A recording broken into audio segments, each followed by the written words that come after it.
For over 20 years, I've been traveling to film peoples who live in the heart of nature, far from the civilized world. So what made me come to Rizal, this noisy, stifling little town in the south of Palawan, Philippines?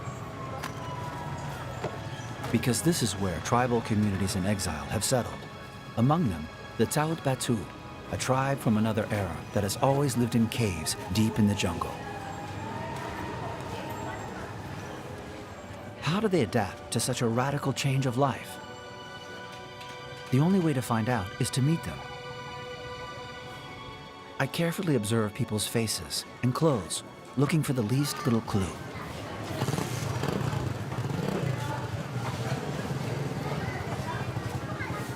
Then here they come, barefoot in single file, as if walking along a path in the forest.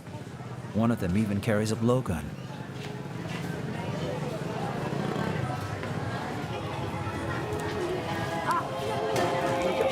Candy. Just candy. Just candy? I decide to follow them. To my surprise, no one seems intimidated by the presence of a camera. Like children who have been deprived for too long, they all make a beeline for the candy.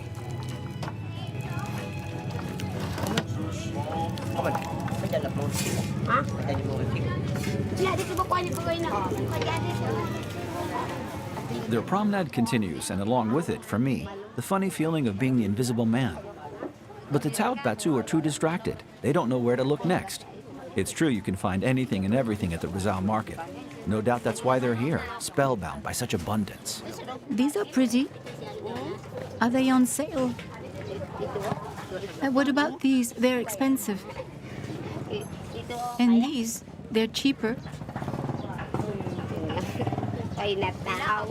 These must be in style. Not easy to resist. Not easy either to enclose feet like these in shoes.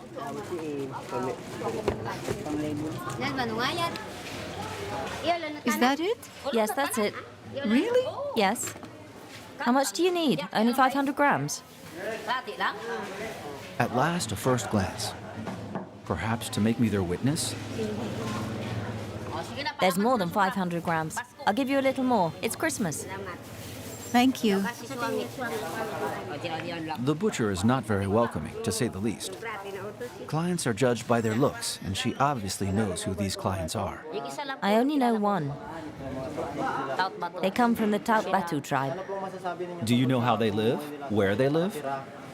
They live in the mountains, and they're very poor. Just look at them. Look at their clothes. They've got nothing. That's why they look so destitute.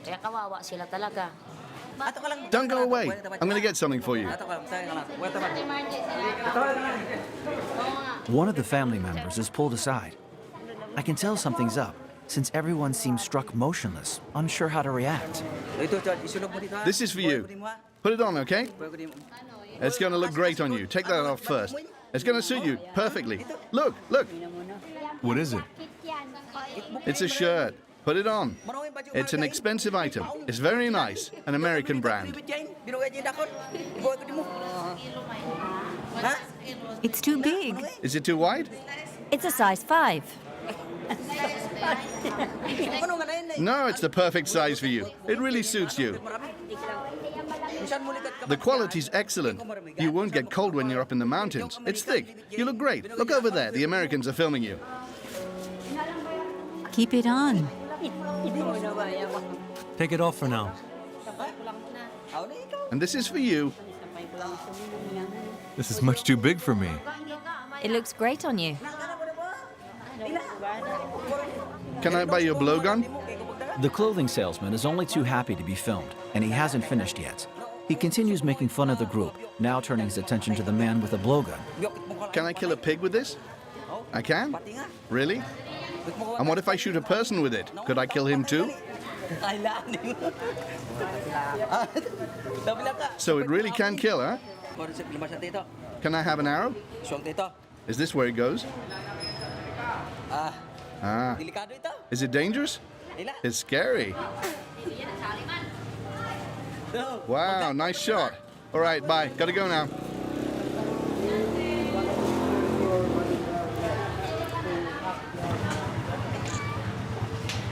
Okay, good.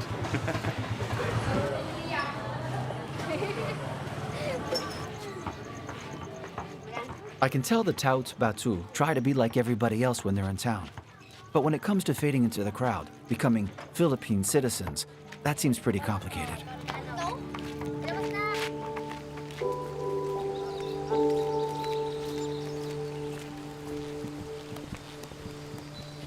I was very shocked by everything I witnessed at the market.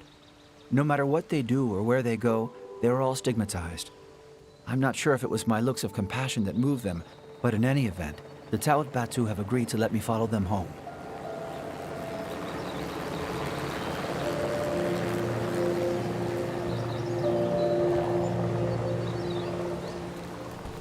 Eight people, all from the same family, live here in this modest home. Undoubtedly the culmination of their dream.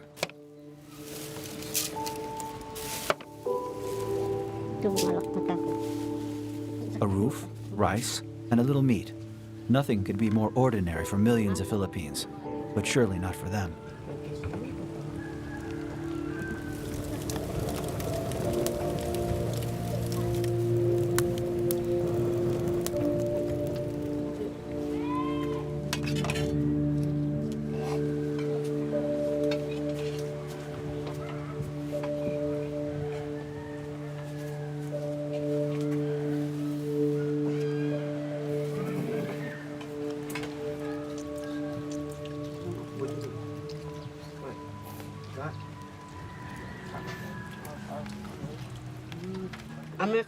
Some rice? There's lots. Take some more. You want more? I'll have more. Take some rice. Can I finish it?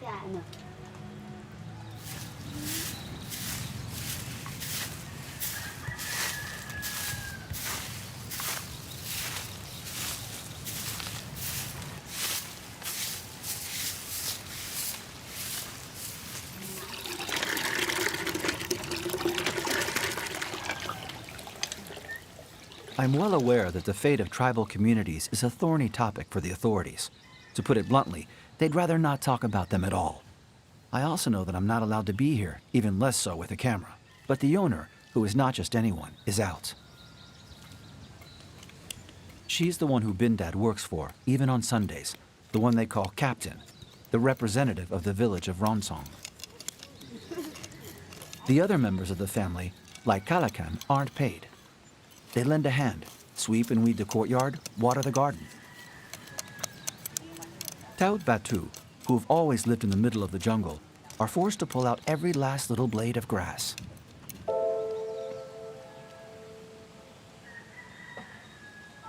So this is it, their El Dorado, the promise of a better life. For 2 years now, Ranis, Pilna, and the others have lived on the fringes of a world that perhaps isn't their own.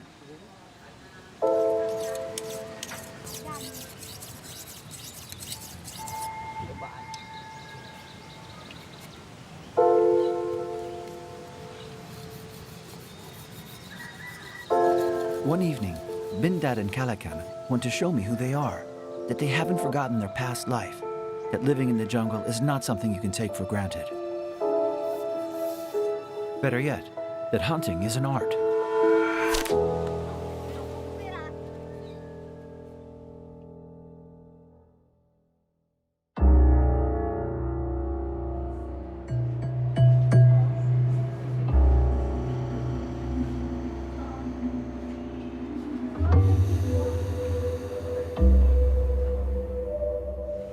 It's as if the darts from their blowguns were shot straight from another world in a different era. I learned that the Philippine government has paid homage to the Taut Bato by exhibiting their culture and ancestral way of life in a museum. That's all it took to turn their history into a myth. These are people that you would appreciate life when you see them, how they live in the cave, how they survive. Us in the urban areas, when we don't have our cell phones, our gadgets, we definitely, very angry with the world because, where did I put my cell phone? But in that area, no communications, no signals, all natures, and they live in the caves, when there are typhoons, when the weather is not so good.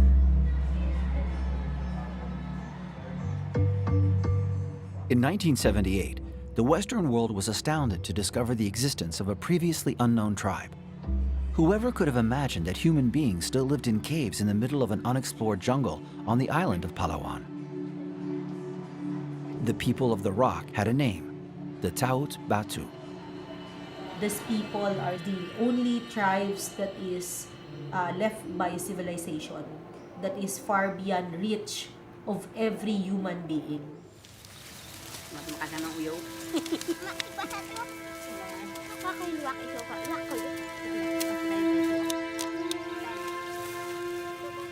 I can't shake the image of those plastic figurines displayed in a cardboard cave.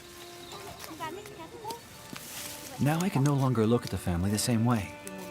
I know they've always lived in caves, light years away from urban life. And here they are weeding a taro field under the blazing sun.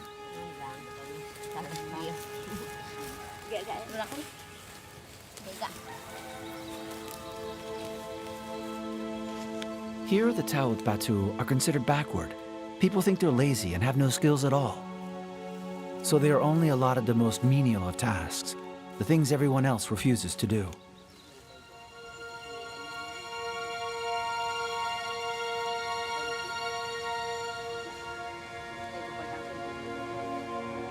The more I observe Calacan, the more I have the impression of watching a bird turning circles in its cage.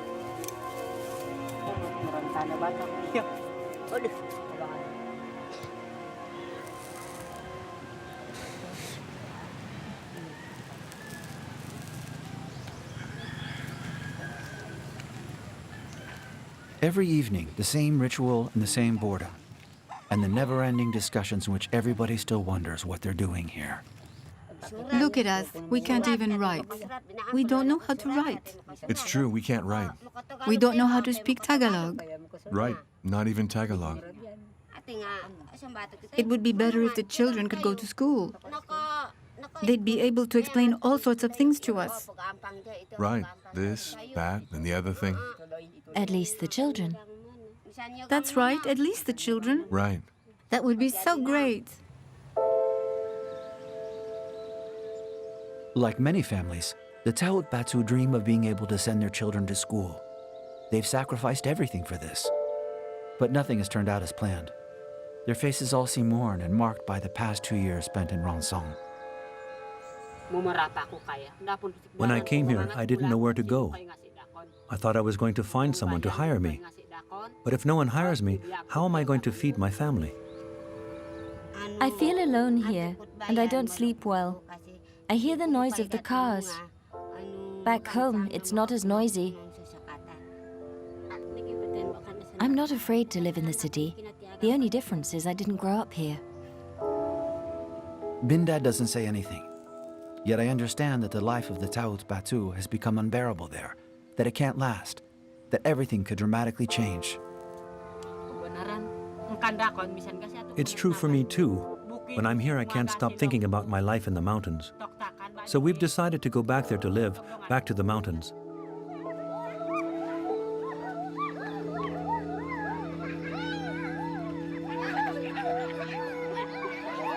Go back to live in the mountains. That was in the cards. But I still find it hard to believe. If merely talking about their troubles isn't enough for the Taut Bato, and they really do decide to leave the city behind, I will have to choose. Either leave the Philippines, or else try to go along with them.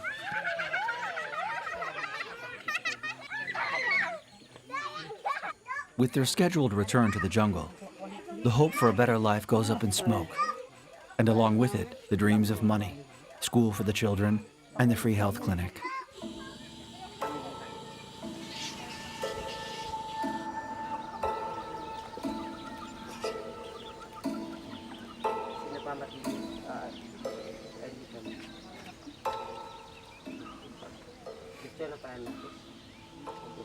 A morning like any other, well, almost.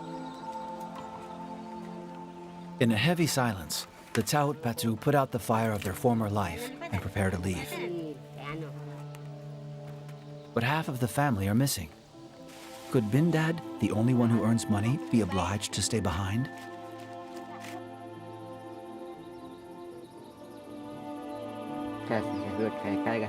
No one is keeping us from leaving. If we want to, we can take our things and head back to our caves tomorrow. That's right, tomorrow. But we need money.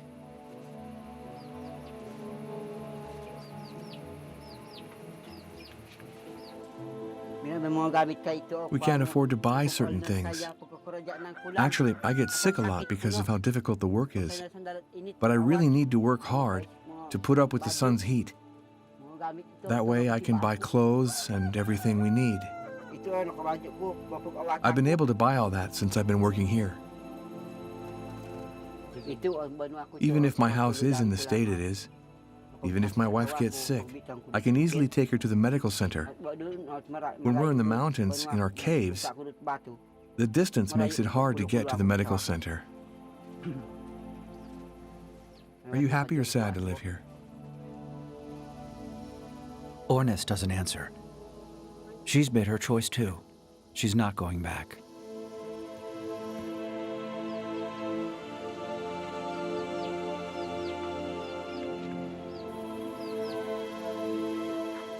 Over the days, it has become clear that the two sisters were inseparable. But today, each of them has chosen her own path. For Ornes, the city. For Ranis, the mountains and jungle.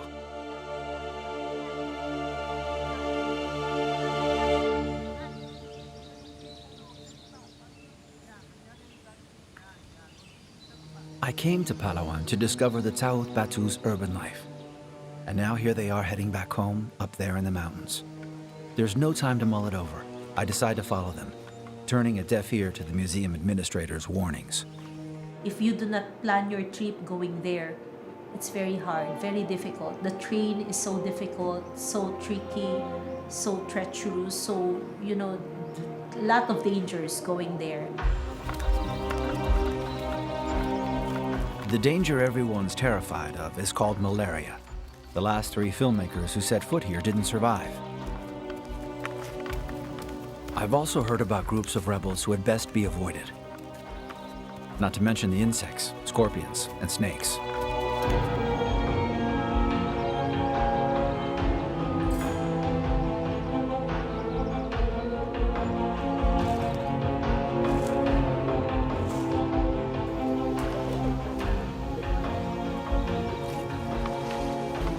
As we enter the tall trees of the forest and hear the first heady cries of the cicadas, I have no idea what lies ahead, what compensation I may find, or what sacrifice I may have to make by venturing here. All I know is that this journey to the edge of the world will make its mark.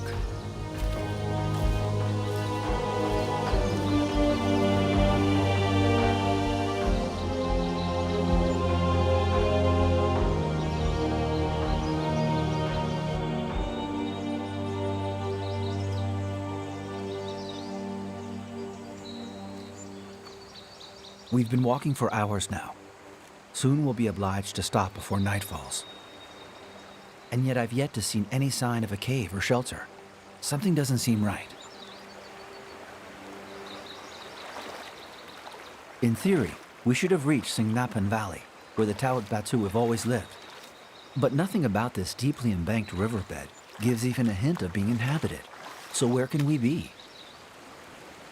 If there are caves around here, no one's ever told me about them.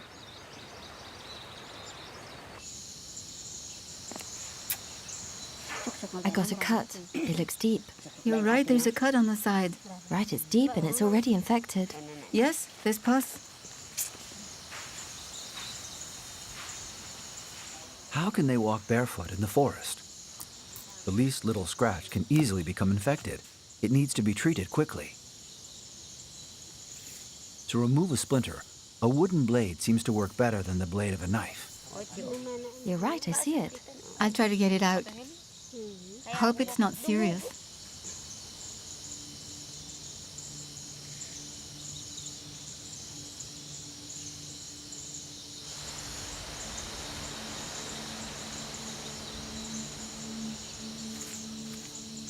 The wind has suddenly picked up, and with it, the promise of rain and storms.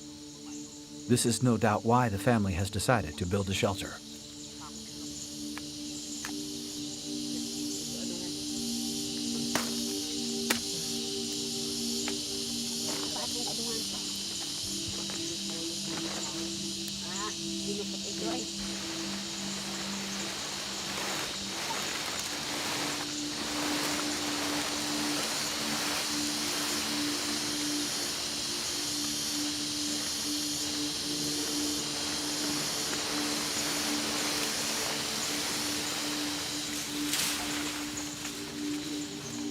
The heat and humidity are unbearable. It's over 40 degrees Celsius. But that doesn't stop the Taut Bato from working hard. They find everything they need right at their feet.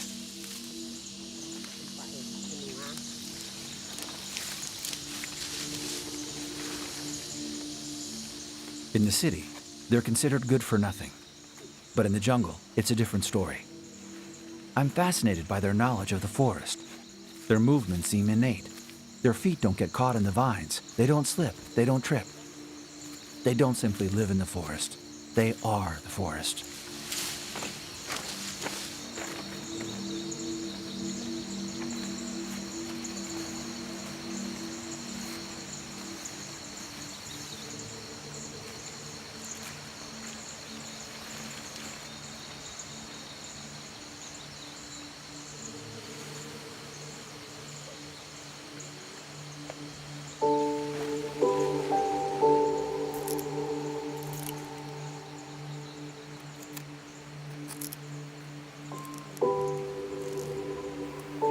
Can you show me how to do it?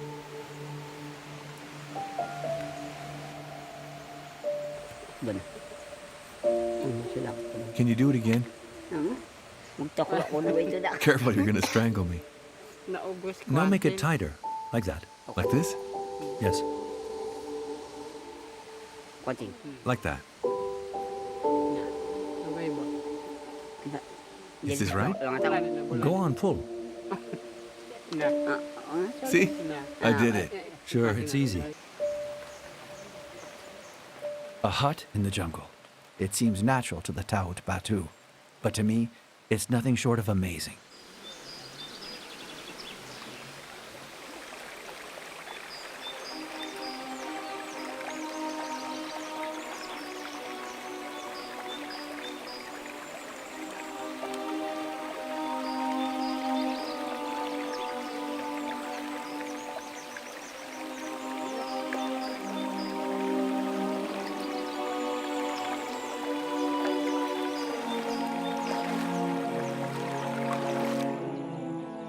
At daybreak, the Taut Bato set off once more.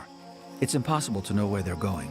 All I do know is that once again, we shall confront the jungle and climb mountains.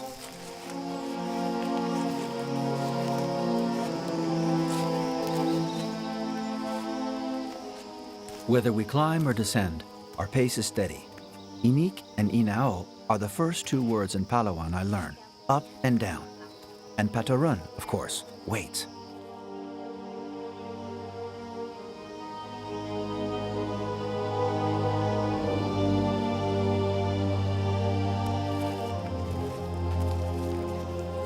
As we go on, the luxuriant jungle gives way to cliffs and razor-sharp rocks. Gradually, we approach the heart of the mountain.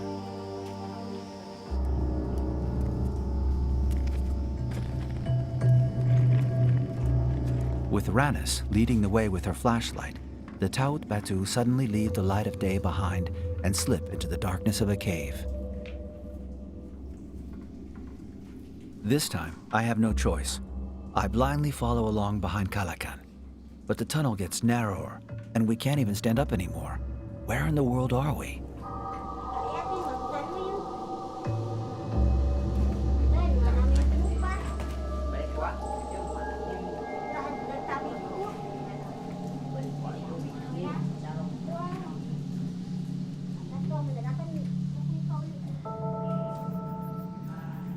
Who has laid eyes on this spot? This monumental cathedral buried beneath the mountain? Even the Taut Bato appear to be lost. They stop, hesitate, then head back the way we came.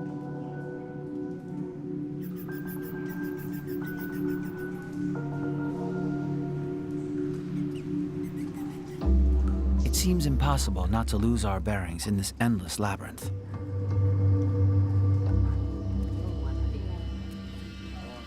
As we emerge in the dazzling sunlight, I realize that instead of going around the mountain, we've just passed through it.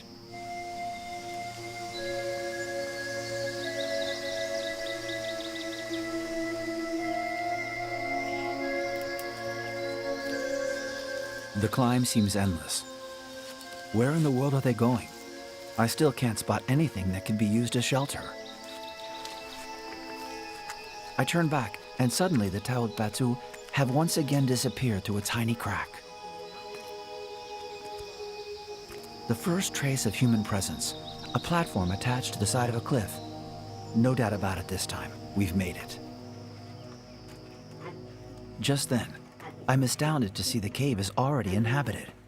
3 adults and 3 children all live in this narrow little room where they can barely stand up. Ranis, Pilna, Aito, and Kalakan are reunited with their family because this place is nothing less than their home.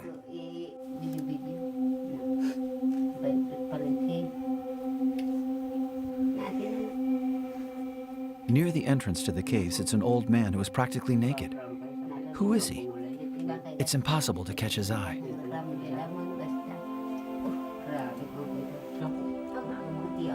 I find myself plunged into a different time, a distant era when all our ancestors still lived in caves.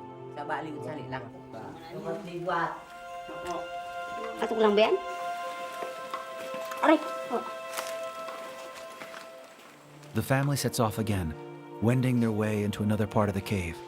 I have to admit, I'm totally disorientated. This time, they settle in, and for the first time ever, I see Ranis smile.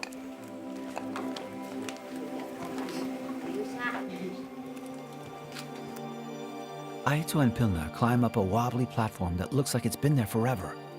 I suppose this is where they're going to sleep.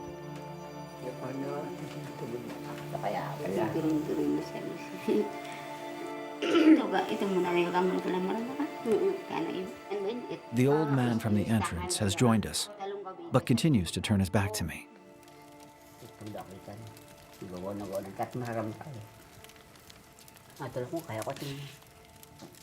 The minutes slowly slip by around a campfire that protects us from mosquitoes. Finally, we see his face, lit by the flames. The old man is called Ido. He's the head of the family. He's also the uncle of Bindad, who, along with his wife, decided not to return here to live. Inside the cave, a chasm several meters deep gapes down into the bowels of the earth. I have to admit, it's very unnerving. You'd have to be born here not to be afraid of falling.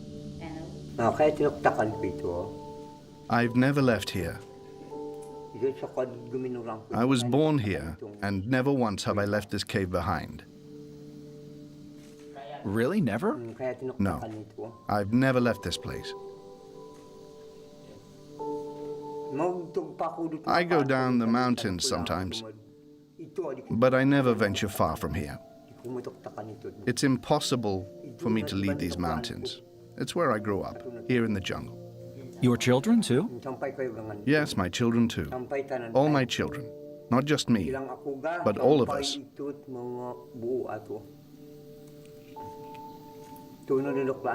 We all grew up here, on this land, in this cave. Tell them what you want. Don't you want to say anything? She's too shy to talk. I'm happy here. Who wouldn't be? This is the cave of our ancestors. We're all happy.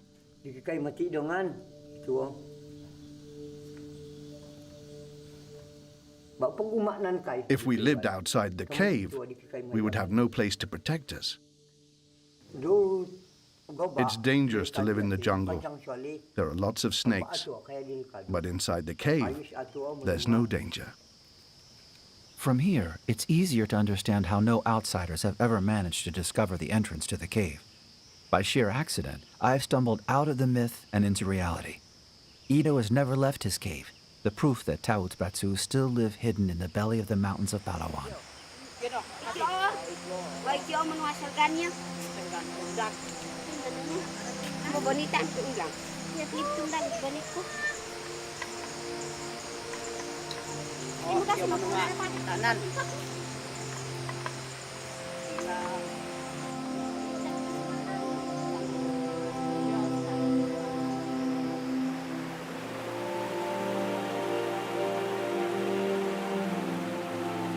This morning, the entire family has gathered to fish. Everyone has their own technique. For Danilo, Ido's son-in-law, it's a hoop net, leaves and rocks to channel the river and guide the fish into the traps. For the time being, Aito and Ropel are busy inspecting the rocks.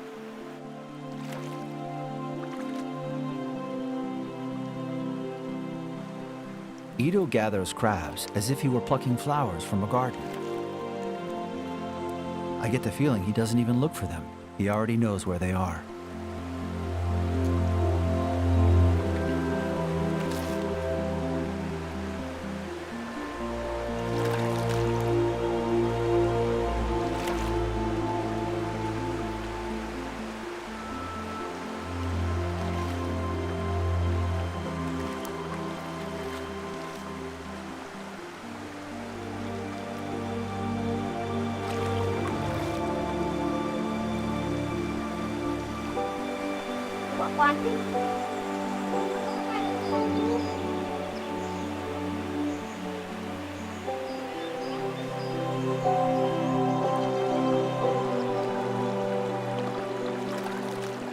The ingenuity of the Taut Bato is inexhaustible. They even make wooden harpoons, which work pretty well. Tomalin, Ido's granddaughter, will most likely never attend any school other than that of life.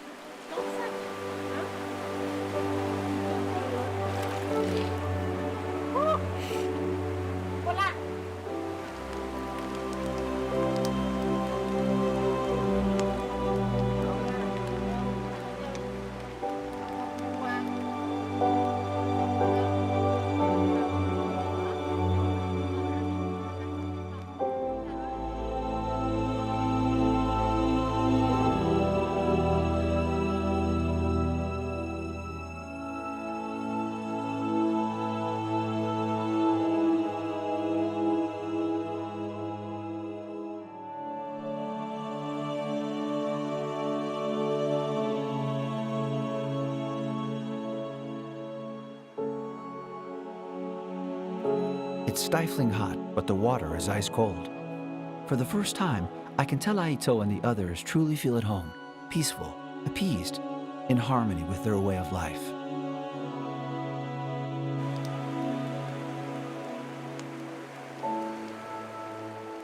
As in my own childhood memories, fishing is a special time.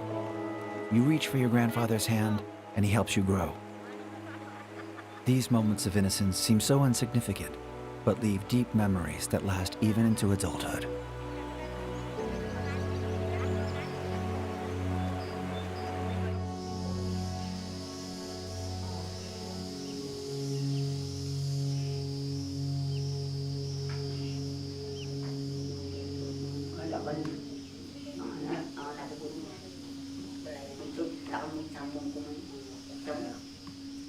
The Taut Bato have returned to their shelter in the rocks. But the mood has shifted radically. I can tell something's wrong. And Ranis is the first to open up. How can we not feel sad? Our friends stayed behind. Because we were always together, the 8 of us, and they stayed behind. Of course we're sad. It's hard, because some of us have stayed behind. If we were all here, we'd be happy. Right. If everyone were here, then we'd really be very happy. But they decided to stay in the city. What can you do? Yes, it was their decision to stay there. We came back to live in the mountains. What would we go to the city for?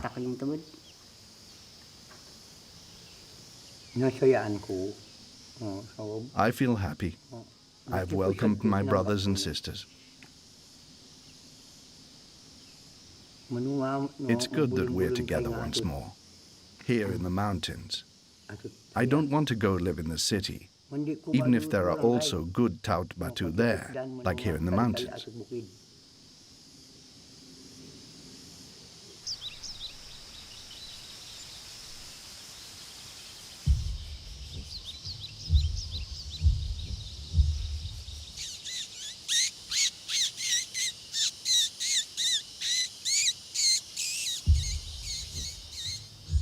Today, I go hunting along with Aito and his friend Malne.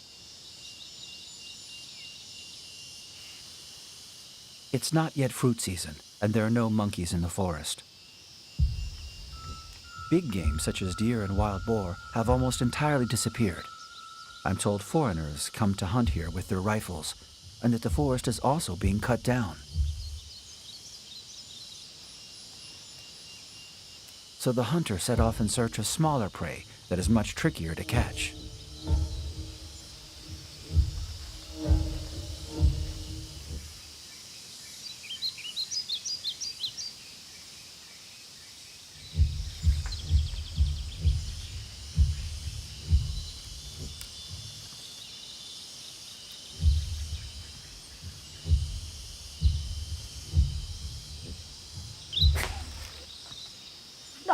I think I got it. It must be over there. Wait, I'll go see.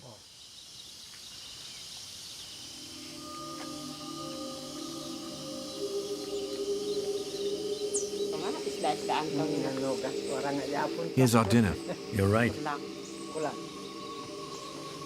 but it's not enough. No. It's noon. It's already late. Look up there. There's more and more of them.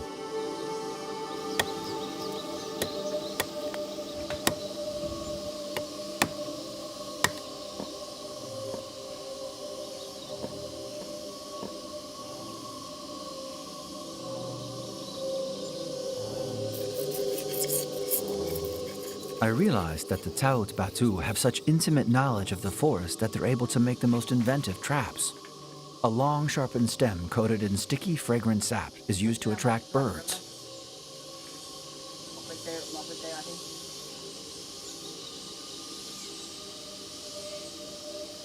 But then they still have to climb up to the treetops to position the trap, over 40 meters high.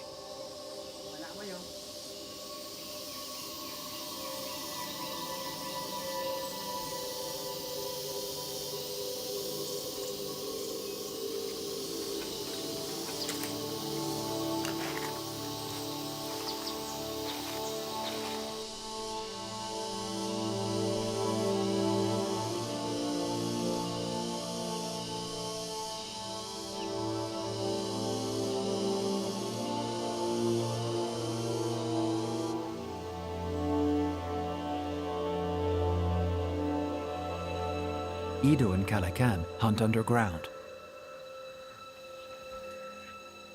I noticed dozens of drawings on the cave walls, odd little figures with owl heads. Could this be a hidden treasure no one has laid eyes on before? All I'm told is that the drawings have been there for a long time.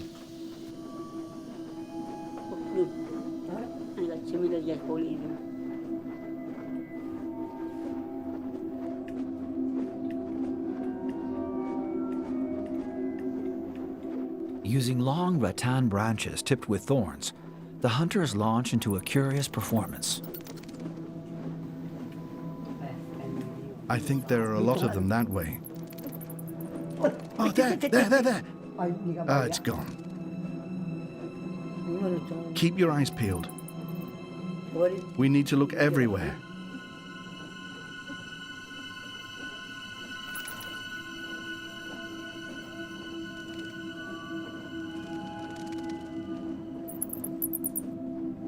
There.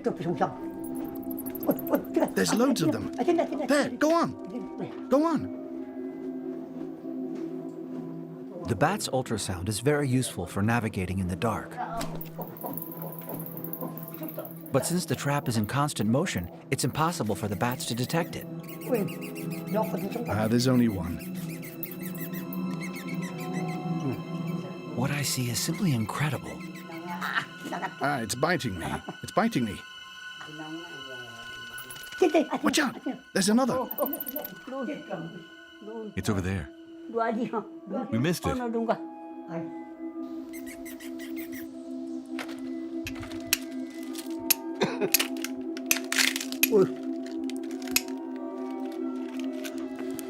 Murang tanggas. Tanggas iba, kayu. Ito will never know that as I watched him, my mind immediately jumped to the lighter buried in my pocket. I'm very impressed by what I witness, and above all, extremely moved. When Ito moves on from this world, a chapter in human history will be closed forever.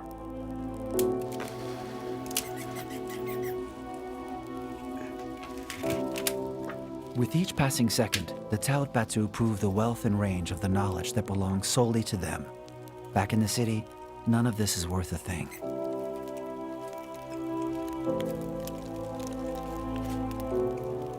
In the caves, they know bats are an indispensable source of nourishment for the tribe. This is probably what has allowed them to survive, and for so long.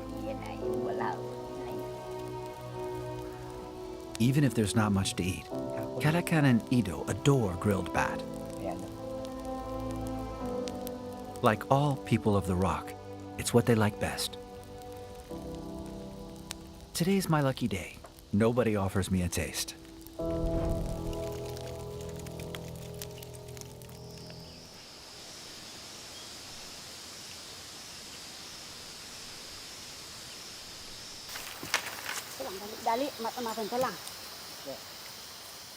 For Aito and Malne, it's time to fetch the traps before the sun goes down.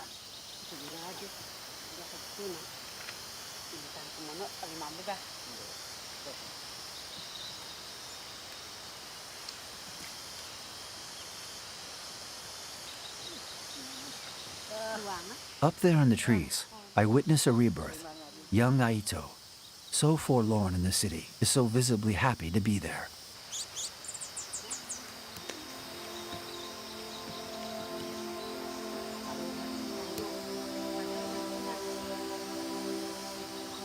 Malne is smiling too, since today's hunt was pretty successful.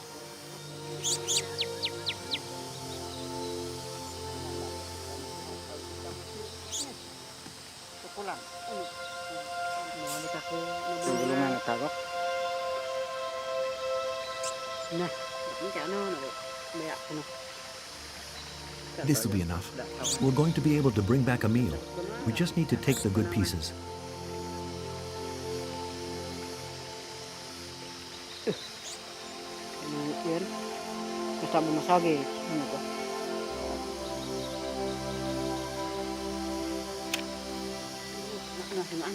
Now what do we do? We've got enough.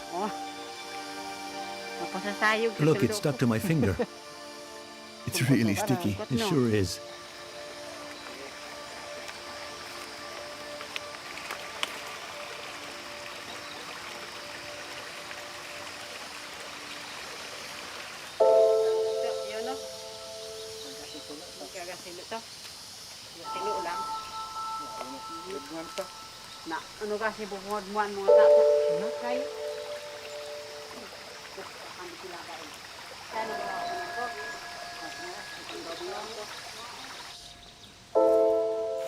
With each passing day, I observe the shortage of food that is a harsh reality. The Taut Bato have no reserves stored up, and in spite of all their efforts, they struggle to survive. Who wouldn't be worried about not having enough to eat? Of course we're afraid of that. Don't you agree?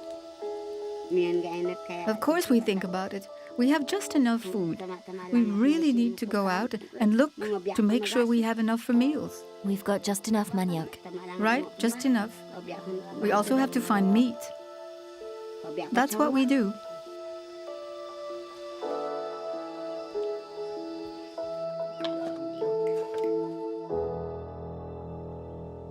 The children are the first to suffer. I feel pain here. Does it hurt? To fall ill or get injured here is a serious matter. Today, 2 neighboring families have come to see Ido. With no hospital or clinic nearby, their only choice is to come here. The cave becomes a makeshift doctor's office, where I discover a rather special practitioner. Can you turn over?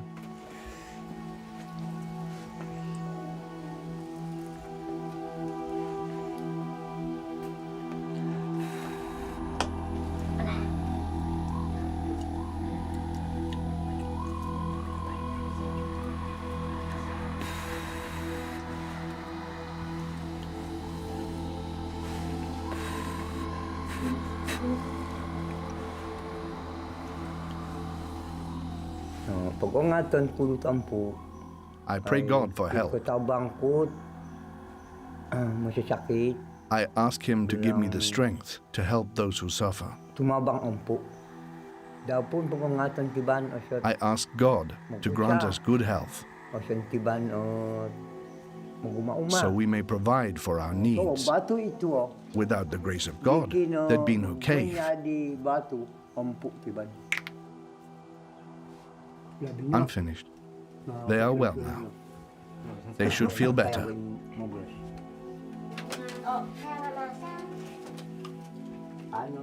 Ido is a highly respected shaman, perhaps the last in his community. I was taught to heal the sick first by my grandparents and then by my father.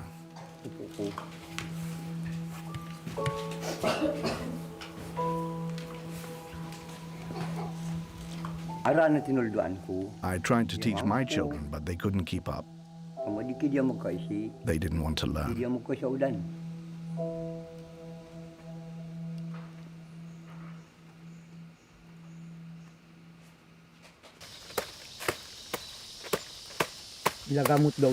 Its leaves are also medicinal. Do I cut it here? Yeah, right there. Is this how I do it? Yes, you must remove the bark.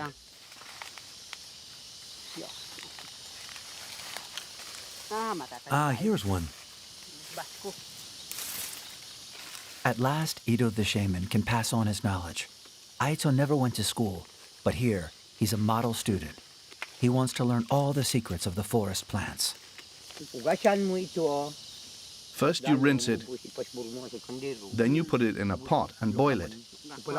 When it starts to boil, I breathe it in. you inhale the steam deeply. It reduces fatigue, and it's good medicine for the lungs. Got it.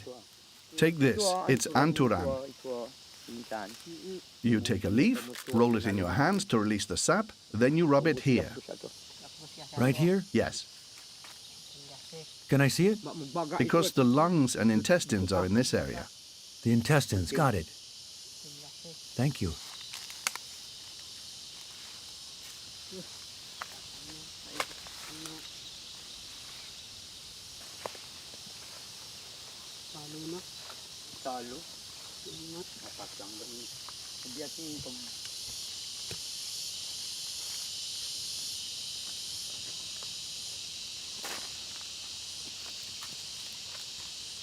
This one's called bagit bagit. Okay. What parts do we use here? You need to take the stem and roots. I see. You need to pull the bagit bagit out by the roots. It's good for heart disease. An explosion, followed by a strong smell of powder. I realize the sound is completely unfamiliar to Ido and Aito.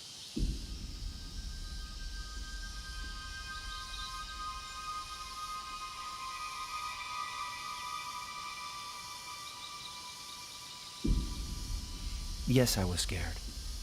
We were all scared. Kalakan, Pilna, Rainis, and the others.